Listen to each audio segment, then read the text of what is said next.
Pokemon is turning 30 years old on February 27th, and this anniversary could be the biggest one we've ever seen. I'm talking new games, new card sets, massive Pokemon Go events, a possible Gen 10 release, big name brand collections, and if history repeats itself, the card market could go absolutely insane. But here's the real question. Is this anniversary going to celebrate Pokemon's legacy or accidentally pop Pokemon's market bubble? In this video, we're breaking down what we've already seen out of the 30th anniversary, how Pokemon survived 30 years without collapsing, what's likely coming next, the collabs they should do, and what collectors and fans realistically should expect going forward. So let's dive right into it. Even though the official 30th anniversary marketing just started, Pokemon's been laying the groundwork for years before, and their strategy paid off. I mean, over the past year, we've seen Pokemon lean harder into lifestyle partnerships, fashion crossovers, hell, even food collaborations. I mean, for the 25th anniversary, they went and collabed to make McDonald's promos. And by the way, it's happening again this year. McDonald's is set to release special 30th anniversary promo cards, and the rumors are we might get cards like Rayquaza, Charizard, and Burger Pikachu. But expect these cards to bang, and expect scalpers to camp out and order Big Macs. Cringe as hell. But hey, Pokemon knows its original fan base is now in their late 20s, 30s, and even 40s with disposable income.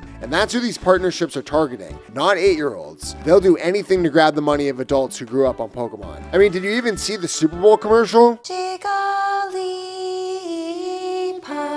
Every single time you met a new Pokemon. Bruh, Pokemon really dropped a 30-year anniversary ad during the Super Bowl with Lady Gaga and Trevor Noah. That's not just marketing, that's a cultural statement and making Pokemon even more mass appealing than it already was. Like, you realize the Super Bowl is where global brands flex and spend $1 gazillion so people might remember them, right? This is where companies say to the world, we're not niche, we're here for the masses. And Pokemon flexed hard as hell by spending almost $20 million on that commercial. Like it was nothing, because they know they'll make it back. And I heard if you like and subscribe, you might get $20 million from the universe at some point too, so go ahead and do that, please. But after all, Pokemon is the highest grossing media franchise of all time, and they've been planning all different ways to keep making money during the 30th anniversary, starting with brand collabs. I mean, we already got insane Gengar and Pikachu chairs from Secret Lab, fire clothing from Adidas, and nostalgic clothes from Uniqlo coming out in summer 2026. Craziest thing is, these clothes are inspired after red and green, so I can't wait to see what they cook. We also got an expensive ass collab with Lego for a $650 collector item. I mean, we're even getting a skateboard collab with Santa Cruz skateboards and Bear Walker boards. But that's just the tip of the iceberg, as they got some big time IRL plans with Pokemon Go. See, I don't know if you knew this, but Pokemon Go has been quietly teasing anniversary themed events. And here's why that matters. Pokemon Go was a cultural earthquake in 2016. It brought back a whole new wave of fans that didn't care about Pokemon anymore, introduced Pokemon to grandparents, and not only that, it brought augmented reality to the masses. So for the 30th anniversary and Pokemon Go's 10th anniversary, they decided to pick things up. They came out with a What's Your Favorite feature where you could select your favorite Pokemon and take a picture with it, and it features the 30th Pokemon anniversary emblem too. And this is just the beginning, because throughout the year, fans will be able to come together during real-life Pokemon events at what's called the Pokemon Day Out and Night Out experiences, which gives fans of all ages the ability to connect with Pokemon lovers in interactive and immersive ways. Day Out events will feature family-friendly activities and programming, while Night Out events will have fun surprises in store for longtime fans who grew up with Pokemon. I can't wait to see what's going to be in store for this. Honestly, these events are going to bang. But the trading card game's going to bang this year too, as so many different sets and products are going to be released. They already started off hot with the 2026 Pokemon Day Pikachu box. Let's be honest, Pikachu is the face, the Nike swoosh of Pokemon. A high-end anniversary Pikachu product is almost guaranteed. I mean, look at the celebrations boxes. Some of these items are close to $1,000. But here's what collectors should watch out for with the TCG this year. Stamped anniversary promos, metallic or textured reprints, full art promos, and another year of Ash Ketchum not aging at all and still being 10 years old. I don't know why that's still the case. But anyways, let's get into the real question. What else is coming for the 30th anniversary that we don't know for sure? If I'm building the 30th anniversary roadmap at the Pokemon Company, here's what I'm doing. I'd start with a premium Pokemon 30th anniversary card set. Not just a normal expansion, I'm talking like a curated nostalgia meets modern hybrid set. I mean, they killed it with the 15th, the 20th, and 25th anniversary sets. So imagine for the 30th, what if they redid the base set with special illustration rares? Or what if they made Neo Genesis throwbacks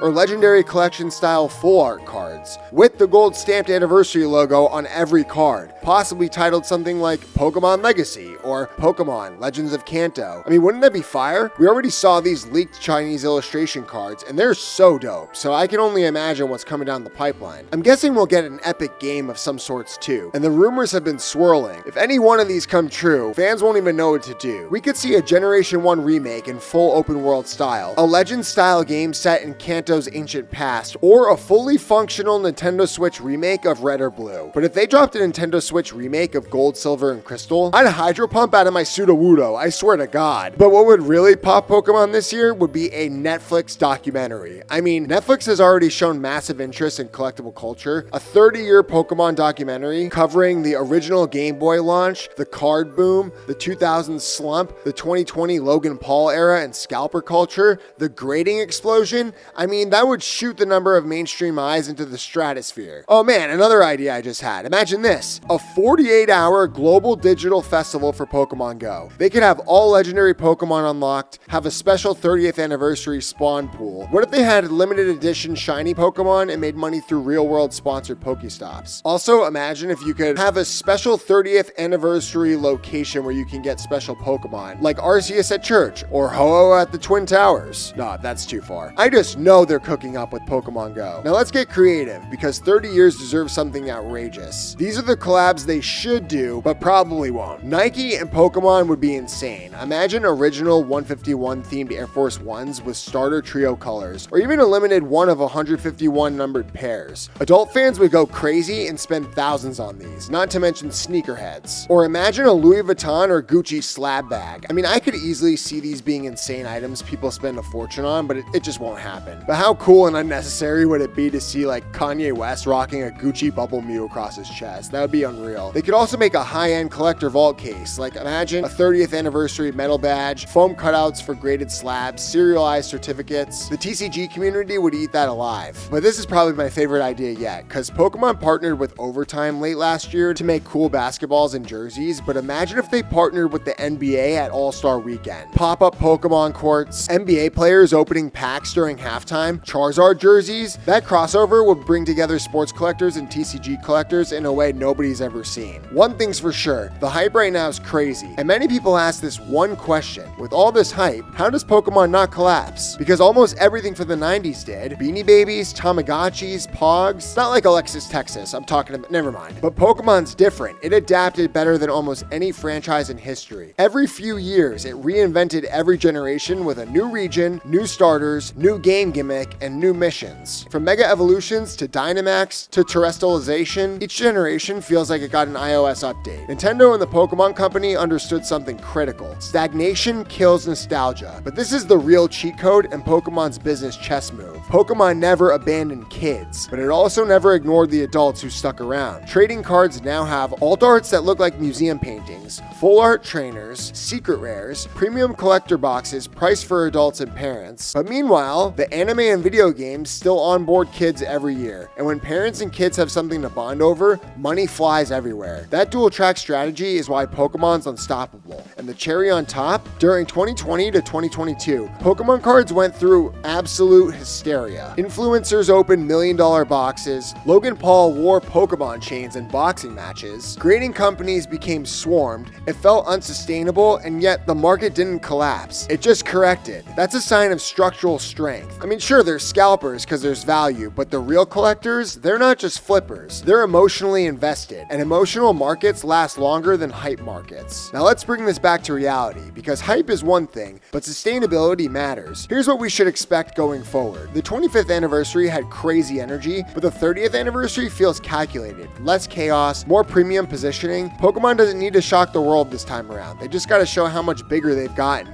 and they're doing it. Expect more higher end products like premium collections, celebrities to brag about their collections, more crossover items, and much, much more. Pokemon's doing something no brand has done before. They're aging with their audience. After 30 years, it's no longer a trend. Pokemon survived the Game Boy era, the 2000s decline, a mobile revolution, the pandemic boom, the influencer pump and dump era, and it's still here, thriving. That tells you something. It's here to stay. But what are you guys excited about for the 30th anniversary? Let me know in the comments what you'd want to see from Pokemon this year or what you can't wait to buy. And please, please, please like and subscribe. It really helps the channel. Well, that's it. Thank you for watching. I hope you enjoyed the video, and I hope to see you in the next one.